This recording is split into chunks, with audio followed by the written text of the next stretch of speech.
बिस्मिल्लाहिर्रहमानिर्रहीम। अस्सलाम वालेकुम। हर रोज़ नई वीडियो के लिए चैनल को सब्सक्राइब कर लें और साथ लगे हुए बेल आइकन को दबाकर ऑल की ऑप्शन को सिलेक्ट करें ताकि हर नई वीडियो की अपडेट आपको मिलती रहे। एक बादशाह खोरनक और सुदेर की जानिब सैर को निकला। इस साल के पहले महीने पहली बारिश हुई थी और बारिशों का सिलसिला जारी था और जमीन हर तरफ से हरियाली में फैली हुई थी। उस बादशाह को इल्म व जिस्म कमाल और फजीलत अता की गई थी और गलबा ताकत और अफरादी कुव्वत का मालिक था। उसने इस हरी बड़ी जमीन की जानिब देखा और अच्छी तरह लुत्फ अंदोज होने के बाद अपने साथियों से पूछा, ये सब किसका है? उन्होंने कहा कि बादशाह का। तो बादशाह कहने लगा, क्या तुमने किसी और को देखा है जिसको ये सब कुछ हासिल हो जैसा कि मुझे मिला है? खालिद कहते हैं कि वहाँ एक शख्स किताबे इलाही के हामलेन में से मौजूद था और जमीन किसी भी वक्त अल्लाह ताला के दलाइल की हामलेन से खाली नहीं होती। उसने कहा कि बादशाह सलामत, क्या जिस बारे में आपने सवाल किया है इसका जवाब मुझे देने की इजाजत देंगे? बादशाह ने कहा कि जरूर।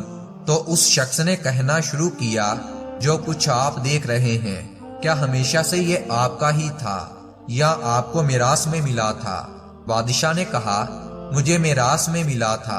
वो शख्स बोला, फिर यह चीज आपके पास से भी खत्म हो जाएगी, आपके अलावा किसी और को दे दी जाएगी। बादशाह बोला, हाँ इसी तरह होगा। तो उसने कहा, मैं ये समझता हूँ कि आपने एक मामूली सी चीज पर फख्र किया जिसमें आप एक कलीलो वक्त के लिए हैं और लंबे अरसे के लिए आप दूसरी जगह मुंतकिल हो जाएंगे और कुल आपका अपना हिसाब किताब होगा। उसने मजीद कहा, बादशाह सलामत, मुझे आप पर अफसोस है, इस हकीकत से फरार मुमकिन नहीं। उस वक्त तक बादशाह पर कप कपी तारी हो चुकी थी। उस शख्स ने फिर कहा, बादशाह सलामत, आप सोच लें कि आप इस मुल्क में बादशाहियत करें और अल्लाह ताला की तायत के साथ इसमें अमल करें, बावजूद इसके कि आपको तकलीफ हो या खुशी, आपका दिल दुखे या जले, या फिर आप बादशाहियत छोड़ दें, अपना ताज उतार कर ऊनी दरवेशाना लिबास पहन लें और उस पहाड़ में अपने रब की इबादत करें हत्ता कि आपका वक्त पूरा हो जाए। तो बादशाह ने कहा, मैं आज की रात सोचूंगा और तुम्हें सुबह बताऊंगा और दोनों रास्तों में से किसी एक को मुंतखब करूंगा।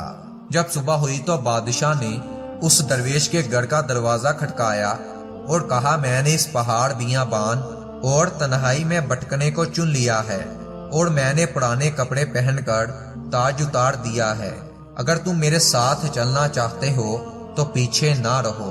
तो ये दोनों एक पहाड़ में जाकर बैठे और वहां इबादत में मसरूफ हो गए हत्ता कि उन दोनों का वक्त पूरा हुआ और वफात पा गए।